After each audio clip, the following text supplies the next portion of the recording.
여러분 유다서 알고 계시리라 생각합니다. 근데 유다서는 이 저자가 유다죠. 유다는 예수님의 형제입니다. 그래서 야고보서의 야고보도 예수님의 형제고, 그러니 이 야고보와 유다도 이제 형제가 되겠죠. 예수님의 형제들 가운데 이 서신서를 기록한 사람은 야고보와 유다 두 사람이 됩니다. 그래서 그런지 몰라도요, 이 유다서는 야고보서의 내용과 좀 비슷한 내용들이 그 안에 많이 담겨 있습니다. 그러면서도 아주 짧은 또 편지죠. 아주 짧은 성경입니다. 한 장으로 이루어져 있고 총 25절밖에 되지 않는 그런 짧은 성경의 말씀입니다. 자, 그리고 그 안에 그래서 내용이 좀 명확하고 여러 가지 이야기가 실릴 수 없죠. 분량이 적다 보니까. 근데 그 안에 내용들은 당시에 그 유다가 있었던 시대에 그 초대교회, 예수님이 승천하신 이후에 그 사도들이 활동하던 그 초대교회에 여러 현실적인 문제들, 어려움들이 있는데 그것을 굉장히 영적인 것으로 해석하는 내용이 이 안에 담겨 있습니다. 어찌 보면 유다서에서 바로 그 다음 권으로 이어지는 요한계시록이 굉장히 영적인 책이잖아요. 그런데 이 요한계시록은 그 영적인 것이 좀 미래에 예수님 오실 때 종말 때에 관한 영적 전쟁을 다뤘다면 이 유다서는 현실의 우리의 문제들을 굉장히 영적인 문제로 해석하면서 그러다 보니 뭐 마귀라든지 천사라든지 이런 단어가 등장합니다. 그래서 모든 우리의 현실의 문제나 어려움과 고난들을 영적 전쟁으로 해석하는 그러한 내용들이 담겨 있습니다. 한번 생각해 볼 필요가 있는 것 같아요. 우리가 현실의 문제를 바라볼 때 기독교인들, 저와 여러분들도 현실을 살아가는 사람들이잖아요. 땅에 발을 붙이고 살아가다 보니까 여러 어려움들이 있을 때 우리도 그것을 좀 세상적인 방법으로 해결하려 할 때가 많습니다. 자, 그런데 지금 이 유다서뿐만 아니라 성경이 말할 때에는 땅의 권세를 쥐고 있는 것은 보통 마귀 사탄으로 이야기를 하고, 그리고 영적인 것, 하늘의 것이 하나님의, 우리 주님의 통치를 받는 것으로 이야기합니다. 현실의 문제들을 우리가 해결할 때 세상의 방식으로, 세상의 지혜를 의지하고 세상의 그 풍조를 따라서 어떤 문제들을 해결하려다 보면 물론 그런 것도 어느 정도 필요하겠죠. 그런데 너무 그런 쪽으로만, 세상적으로만 우리의 문제를 대하고 해석하고 풀어나가려고 노력하다 보면 사탄에게 넘어가기가 쉽다, 이렇게도 볼 수 있습니다. 왜냐하면 이곳의 모든 권력을 가지고 있는 것은 아직까지는 이 땅의 권세를 쥐고 있는 사탄이라고 성경은 얘기하고 있기 때문입니다. 그래서 급할수록, 우리가 큰 문제가 있을수록, 또 아주 급하게 어떤 일을, 현실적인 문제를 해결해야 될수록 여러분 우리 믿음의 조상들이 다 이야기했던 것처럼 더 기도해야 됩니다. 요즘 바빠서 기도할 시간이 없습니다. 여러분 이 말은 틀린 말이에요. 그게 뭐 목사니까 여러분 기도 안 하면 안 됩니다, 뭐 그런 권면이 아니라 바쁠수록 기도해야 되는 거예요. 왜냐하면 바쁘다는 건 지금 내가 세상적으로 뭔가 일이 많고 문제도 많고 해결해야 될 일이 많다는 거죠. 유다서에 따르면 그러한 모든 문제들을 해결하기 위해서는 영적 전쟁이 동반되기 때문에 더 기도해야 된다는 겁니다. 좀 한가할 때는 여러분 오히려 뭐 좀 쉬고 그래도 되지만, 내가 급한 일이 있다, 중요한 일이 있다, 중요한 시점에 내가 현재 처해져 있다, 우리 가정도 교회도 그렇다면 더 기도해야 된다는 것입니다. 제가 평상시에도 많이 강조하는 것이고 성경의 말씀을 통해 볼 때 이게 맞다고 저는 믿습니다. 기도의 응답을 잘 받는 방법은 여러분 무엇일까요? 어떻게 기도한다, 어디 가서 기도한다, 누구에게 기도 부탁한다, 그런 것도 어느 정도 도움이 될 수 있지만 여러분 기도의 응답을 가장 잘 받는 방법은 하나님의 뜻을 아는 것입니다. 그리고 그것은 성경 외에는 다른 길이 그렇게 뚜렷한 게 없어요. 그래서 평상시에 말씀을 많이 읽고 그것을 뜻을 잘 이해하고 몸에 새기고 있는 분들은 기도할 때 하나님의 응답을 가장 빠르게 받을 수 있습니다. 하나님은 때로는 사람을 통해 응답을 주시고요, 또 때로는 어떤 장면이나 사건을 통해 우리에게 응답을 주십니다. 혹은 우리가 참석한 예배에 목사님 말씀을 통해 응답을 주시는데, 그것이 깨달아지고 내 지금 현재의 문제에 대한 응답이라는 것을 아는 것은 성경을 통해 여러 사례들, 하나님의 뜻, 하나님에 대해서 알고 있는 사람들이 그 응답을 알 수 있게 된다는 거예요.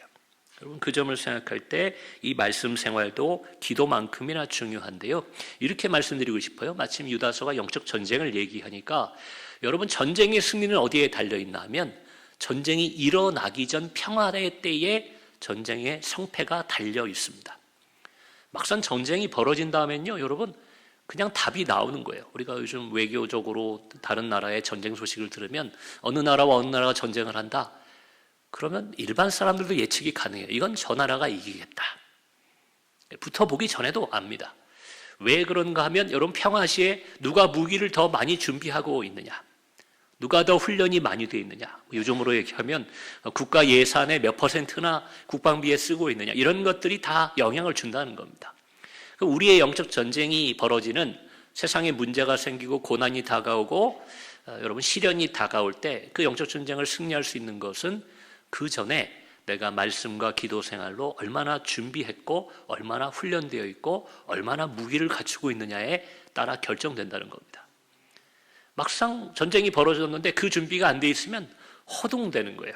그래서 우리 신앙생활로 얘기하면 그게 준비가 안 돼 있는 분들은 교회의 직분자임에도 불구하고 막 점집을 찾아다니고 세상의 전문가들한테 가서 의지하느라고 교회를 못 나오고, 여러분 그런 일들이 생기는 것을 좀 안타깝지만 목회 현장에 있다 보면 보고 듣게 되는 것이 사실입니다. 여러분, 하나님의 능력이 없어서입니까? 우리의 믿음이 연약해서입니까? 우리가 준비되어 있지 못하면 영적 전쟁에서 패배할 수밖에 없다는 것입니다. 물론 여러분, 모든 것을 너무 영적으로만 해석하려 하는 것도 이것도 문제가 있어요. 위험성이 있어요. 그래서 뭐 작은 일이 있어도 이거 하나님이 주신 시험이다, 내가 벌을 받는다, 이런 쪽으로만 너무 모든 것을 영적으로만 해석하는 게 되면 기독교의 역사 속에도 영지주의라는 이단이 여러 가지 얼굴로 있었어요. 실제로도 오늘날 우리 한국에서도 활동하는 여러 이단들이요, 이런 영적인 방법, 신비주의 방식으로 사람들을 좀 현혹하는 경우도 있습니다. 그래서 그런 것도 경계해야 되고, 우리가 다음번 그리스도 마음 공부는 그래서 우리 최주호 집사님의 좀 특강도 여러 그 경험을 가지시고 간증처럼 또 해주신다고 그랬는데, 이런 신비주의나 너무 그런 영지주의의 영향하에 있는 그런 이단들도 우리가 경계할 필요는 있습니다. 그러나 그럼에도 불구하고 신앙은 결국 영적인 부분에서, 영적 전쟁에서 판가름이 난다는 것을 기억하실 때 이것의 중요성은 아무리 강조해도 부족함이 없을 것입니다. 다시 오늘 본문으로 돌아와서요, 저희는 오늘 20절과 21절, 1절 두 절을 읽었지만 이 얘기에 앞서 17절에서 유다는 그렇게 말합니다. 너희는 사도들이 한 말을, 우리의 사도들이 한 말을 반드시 기억해라, 잊지 마라, 이런 당부를 합니다. 근데 그 말이 무엇이었냐면요, 18절에 마지막 때에 자기의 경건하지 않은 정욕대로 행하며 조롱하는 자들이 있으리라, 이렇게 얘기합니다. 경건하지 않고 자기 욕심대로 막 사는 거예요. 근데 그런 사람들이 자기 혼자 그렇게 사는 것이 아니라 반대로 경건하게 살고 믿음을 지키려는 신자들을 향해 조롱한다는 거예요. 왜 저렇게 사냐? 왜 이렇게 미련하게 사냐? 바보같이 사냐? 여러분, 그렇게 조롱하는 때가 분명히 올 것이다 얘기를 하는 거예요. 어쩌면 오늘날도 좀 그런 경향이 없지 않아 있죠. 아니, 어쩌면 많다고도 할 수 있습니다. 교회 다니는 것을 미련하게 여기고 때로는 조롱하고 우리의 신앙을 비웃는 경우도 우리도 경험하게 됩니다. 그래서 욕심을 따라 살며 믿음을 지키는 사람을 조롱하는 이들이 있다고 하면서 이 사람들이 누굴까 생각해보면 앞에서부터 쭉 읽어보면 맥락으로 볼 때요, 이 사람들은 교회 밖의 사람들이 아니라 함께 신앙생활을 하던 교인들 가운데 이런 말을 하는 사람들이 있다는 거예요. 경건을 버리고 거룩한 삶 대신에 욕심대로 살면서 이렇게 살아야 한다. 좀 가슴 아픈 일이지만 여러분, 저는 목회자니까 목사님들을 주로 만나, 목사님들 모임을 많이 가잖아요. 목사님들 중에도 저를 조롱까지는 아니지만 그런 얘기를 하시는 분들이 계세요. 김 목사 이렇게 해야지, 이렇게 살아야지. 그런데 그게 제가 보면 제 욕심을 따라 살으라는 얘기예요. 저의 안위와 저의 출세를 위해 살라는 얘기처럼 들릴 때가 있습니다. 저를 위한 얘기고 저를 걱정해 주는 얘기지 저를 조롱하시는 건 아닐 테지만 때로는 그런 이야기를 들으며 저는 이 유다서의 말씀을 기억하게 됩니다. 어떤 것이 올바른 것인지를 선택해야 되는데, 제가 요즘 들으니까 그 직장에서 면접을 압박 면접이라고 해서 굉장히 곤란한 질문들을 많이 던진다면서요. 요즘 청년들은 취업하기가 참 어렵습니다. 그래서 면접 다 필기 통과하고 서류 심사 떼고 간 면접에서 그런 질문을 받을 때가 있대요.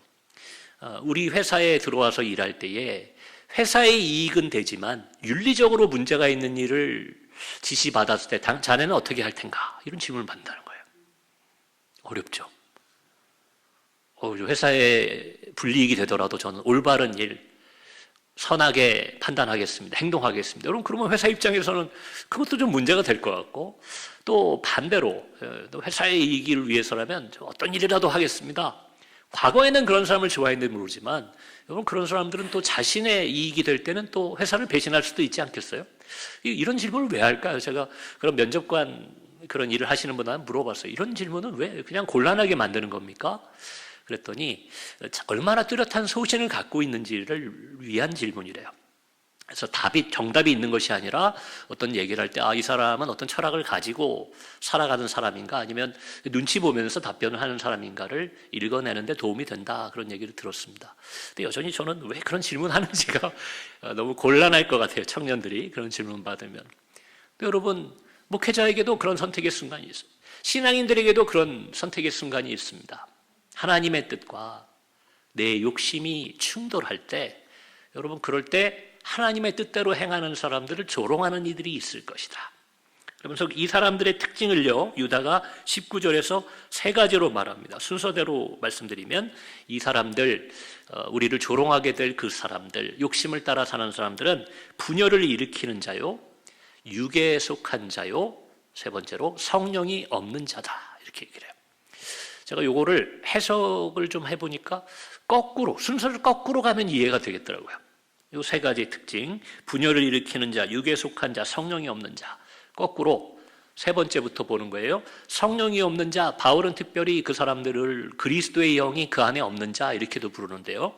성령, 그리스도와 상관없이 살아가는 자는요, 결국은 육에 속한 자가 됩니다. 그렇죠. 육에 속한 자, 이걸 바꿔 말하면 욕심을 따라 사는 사람이 되는 거예요. 성령이 없으면, 그리스도의 영이 없으면, 하나님의 뜻이 내 안에 없으면 여러분, 그냥 욕심을 따라 살아가면서 욕심을 채우기 위한 신앙생활을 하게 되죠. 그러면 여러분, 결국 이걸 욕심을 따라가게 되면, 많은 신학자들이 이런 분석을 내놨는데요, 욕심을 따라 살게 되는 사람은 그 사람이 크리스찬이라고 생각하든 아니든 간에 결국은 다른 이웃을 경쟁자로 보게 돼 있다는 거예요. 영을 따라, 하나님의 뜻을 따라 사는 사람은 다른 사람을 위해 용서할 수도 있고 원수도 사랑할 수 있고 양보할 수 있는 힘이 생기는데, 내 욕심을 따라 살아가는 사람은 어떻게 되느냐? 내 옆에 있는 사람이 다 경쟁자입니다.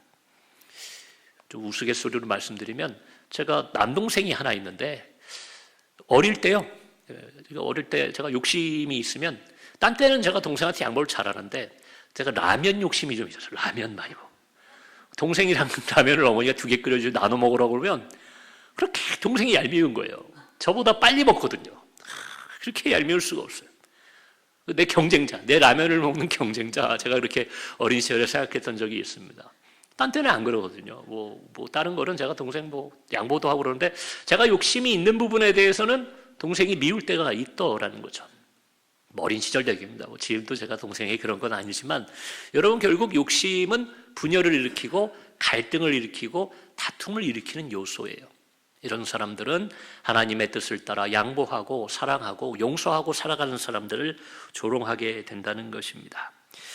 여러분, 우리는 그래서는 안 될 것입니다. 그래서 20절, 21절에 그 내용이 나옵니다. 너희는 그래서는 안 된다라는 내용이 오늘 저희가 읽은 본문이에요. 20절과 21절의 내용을 제가 또 한번 짧게 정리해드리면, 첫 번째로 어떻게 하라고 얘기하냐면, 믿음 위에 자신을 세우라고 해요. 우리의 삶이, 그 뿌리가, 근간이 하나님에 대한 믿음이 되어야 되고요, 성령으로 기도하라고 얘기합니다. 그리고 하나님의 사랑 안에서 자신을 지키라고 얘기해요. 여러분, 이게 참 표현이 저는 멋지다고 생각합니다. 나를 지킨다 생각하면 우리는 외부의 공격이나 또 적으로부터 나를 보호하는 쪽으로 생각하는데, 하나님의 사랑으로 나를 지키라는 건 여러분 무슨 얘기겠습니까? 손해를 보고 용서하고 다른 사람들을 이해하면서, 그러나 그것이 내 마음의 분노나 짜증이나 미움이 되지 않도록 마음을 지키는 것을 의미한다, 저는 생각합니다. 하나님 뜻대로 살아가려면 그 하나님의 사랑을 의지하고 하나님의 사랑 안에서 우리 자신을 지켜야 합니다. 그리고 끝으로는 영생에 이를 때까지, 이런 표현, 영생에 이르러야 된다. 구원받아야죠, 여러분. 교회 다니고 신앙생활 한다고 하고 주일마다 이렇게 시간과 몸을 들였는데, 여러분, 영생이 이르지 못하면 그처럼 억울한 인생이 어디에 있겠습니까? 근데 그 영생에 이르기 위해서 마지막으로 얘기하기를 다시 오실 예수 그리스도를 기다리라. 구체적으로 얘기합니다. 예수 그리스도의 뭘 기다리라고요? 긍휼을 기다리라. 긍휼. 예수님이 오실 때에 제가 지난주에도 우리 대강절 설교를 하고 있기 때문에 제가 아버지를 어린 시절 기다릴 때 사실 아버지를 기다린 게 아니라 아버지 손에 있는 통닭을 기다린 적이 있었다. 얘기 드린 기억이 나요. 여러분, 우리가 주님을 기다린다는 것, 다른 여러 가지도 우리 주님 오실 때 그냥 오시겠어요? 우리 뭐 되게 좋은 것을 주시겠지만 또 이번 성탄절에 여러분의 가정에 여러분 삶에 찾아오실 우리 주님이 여러 가지 좋은 것을 주시리라 저는 믿고 기도하지만, 그러나 궁극적으로 다시 오실 주님을 기다리는 우리가 바라는 것은 주님의 긍휼하심이라는 겁니다. 오늘 이 유다서의 내용을 통해 우리가 또 깨달을 수 있는 것을 보면, 믿음을 지키며 거룩한 삶을 살고 하나님의 뜻대로 사는 것은 때로는 손해를 보고 고난을 겪게 되고 혹은 주변 사람, 내 가까운 사람에게 조롱까지 받게 되는 그런 상황이 있을 수 있다는 겁니다. 그러나 더 중요하게는 여러분, 그런 상황 속에 놓이게 되고 노출되게 되면 결국 우리도 믿음을 지키고 싶고 하나님 뜻대로 행하고 싶지만 우리도 실수하고 죄를 짓고 유혹에 넘어가는 때가 분명히 있다는 것입니다. 영적인 전쟁에서 패배할 때가 있다는 이야기죠. 주님이 다시 오실 때에 만약 우리 주께서 공정함과 엄격함으로, 과거에 제가 좀 얄미워했던 반 친구들 중에 공부 아주 잘하는 모범생들 있잖아요. 그 친구들은 선생님이 자 오늘 숙제가 뭐였지? 그러면 기분 좋아할 거 아닙니까? 다 해왔으니까. 안 해온 친구들이 막 이게 표정이 그럴 때 선생님이 가끔 그럴 때가 있어요. 오늘 진도가 좀 늦었으니까 숙제 검사는 다음 주에 하겠다. 그럼 우리한테는 은혜죠. 할렐루야. 이제 이렇게 되는 겁니다. 안 해온 사람들한테는. 근데 그런 친구가 꼭 손을 들어요. 선생님, 그 오늘까지 하라고 그랬으면 검사를 하셔야죠. 그럴 때가 있어요. 그러면 친구들이 야, 너 이따 쉬는 시간에 두고 보자. 이제 이렇게 되는 거죠. 여러분, 모범생들은 세상의 판단, 그 엄격함과 공정함을 우리가 기대할 때가 있어요. 바르게 사는 사람들은 공정함을 얘기합니다. 그렇지 않은 사람들은 뭐 사회에서도 뭐 특별 사면이라는 게 있고 구제 기간이 있고 뭐 그런 게 있잖아요. 그런 걸 바라는 사람들은 뭔가 좀 부족하고 어렵고 또 죄가 있는 사람들은 그런 것을 의지하게 됩니다. 하나님을 우리가 바라보며 예수 그리스도의 다시 오심을 기다릴 때 주께서 만약 공정함과 엄격함을 가지고 오신다면 여러분, 상대적으로는 우리가 의인일 수 있지만 그러나 우리 기독교인들 가운데에서도 그 주님 앞에 당당히 설 수 있는 사람은 없을 것입니다. 그래서 우리는 주님의 긍휼을 기다리고 기대하고 의지해야 됩니다. 그래서 그리스도의 긍휼만이 우리 구원의 보증수표가 된다는 것을 여러분 기억하셔야 돼요. 내가 뭘 했기 때문에, 우리 집안은 몇 대째 예수를 믿었기 때문에, 우리 교회는 어떤 교회이기 때문에, 우리 목사님은 어떤 분이기 때문에, 여러분 그거 아무 소용이 없다는 겁니다. 왜 우리가 믿음만으로 구원을 받느냐? 내 믿음이 크기 때문에 구원받는 것이 아니라 예수님의 긍휼만이 우리를 구원해 주실 수 있는 능력이기 때문에 그것을 믿고 의지하는 것, 그래서 믿음인 거예요. 제가 예전에도 몇 번 얘기 드린 것 같습니다. 너무 우리 기독교가, 개신교가 특별히 믿음을 강조하다 보니까 내 믿음에 초점을 맞춰서 신앙생활을 하는 경우가 많은데, 이때의 믿음은 믿음의 대상이 중요하다 말씀드렸어요. 우리가 믿는 예수님의 능력이 큰 거지 내 믿음이 커서 구원을 받는 것이 아니라는 겁니다. 성경은 그래서 겨자씨만한 믿음이어도 구원을 받는다고 얘기합니다. 다만 그 겨자씨만한 믿음이 혹은 그 겨자씨보다 훨씬 큰, 여러분 씨앗 큰 게 뭐가 있나요? 제가 본 것 중에 아보카도 씨가 진짜 크더라고요. 이만하게 들어있던데, 여러분 나는 아보카도만한 씨다 그렇게 얘기하더라도요, 그 믿음의 방향이 목사님에 대한 믿음이고 교회에 대한 믿음이고 내가 그동안 신앙생활하면서 경험했던 내 경험과 내 지혜에 대한 믿음이면 여러분 그건 구원과 아무 상관이 없다는 거예요. 작은 믿음, 겸손한 여러분 그런 어린아이 같은 믿음이더라도 그것이 예수님의 긍휼을 향한 믿음이면 여러분 그 믿음이 우리를 구원해 준다는 것을 믿으시기 바랍니다. 그래서 우리는 종교개혁자들이 다 강조했던 것처럼 주님을 의지하고 믿고 따라야 하는 건 다 아시죠? 근데 종교개혁자들이 뭐라고 다 얘기했냐면 매 순간이라는 표현을 씁니다. 매 순간 주님을 의지하고 또 믿고 따라야 합니다. 여러 유혹이 있을 때, 영적 전쟁을 치러 나가는 우리의 삶 가운데 유혹이 있고 시험이 있고 또 내 마음을 자극하는 어떤 일이 있을 때마다 그 순간 주님을 의지해야 돼요. 그렇지 않고 다음 주일에 돼서야 기도하면서 회개해야지. 여러분 그렇게 되면 우리가 그 순간만큼은 영적 전쟁에서 패하게 된다는 것을 의미합니다. 우리가 대강절 기간 주님의 긍휼이 우리에게 선물이 되는 것을 여러분 믿으시면 좋겠습니다. 그리하여 우리가 마지막 때에도 주님의 긍휼로 우리가 구원받고 천국에 들어가겠지만 오늘 한 해를 마무리하고 성탄 예수님의 오심을 기념하는 이때에 여러분의 가정에 또 우리의 1년간의 삶 가운데 어떤 실수가 있었더라도 어떤 후회될 만한 일이 있더라도 주님의 긍휼을 의지하시면서 담대하게 좋은 마음으로 새해를 맞이하는 우리가 되었으면 좋겠습니다. 더불어 우리가 그런 긍휼을 의지하여 살아간다면 우리 가족과 친구들, 이웃들을 향해 그러한 긍휼의 마음으로 또 사랑을 나누고 필요하면 용서하고 화해하며 이 대강절 기간을 아름답게 보내시는 저와 여러분이 되기를 주의 이름으로 축원합니다. 이 시간 저에게 주신 말씀 생각하시면서 함께 또 기도하기 원합니다. 대강절 우리가 주님을 기다린다 말하는데 무엇을 기다리시겠습니까? 우리는 주님의 긍휼, 자비, 용서를 구하고 기다리는 것처럼 우리도 그러한 삶을 살도록 또 주님을 의지하며 살아갈 수 있도록 해달라고 주님의 긍휼을 의지하며 이 시간 주의 이름 한번 부르고 합심하여 기도하겠습니다.